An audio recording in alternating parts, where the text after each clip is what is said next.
Okay, so apparently we're in the airport right now, and the fire alarm starts going off. And I don't know what the heck. Where's gate 3? He's ignoring the fire alarm completely. Tell us it's a drill. Well, that's 4 back there.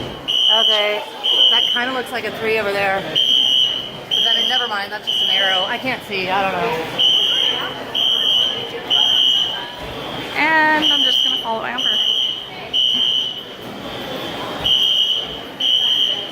Everybody's just ignoring it, like they're still shopping. Shoppers. It happens all the time. Does it happen all the time? Maybe. Maybe. Let's ask. The employees aren't freaking out, so. Nope, they sure aren't. They're just going about their business. Okay. Okay. To be continued. It stopped. Look at that big sloth. So. Okay, bye. We get some food.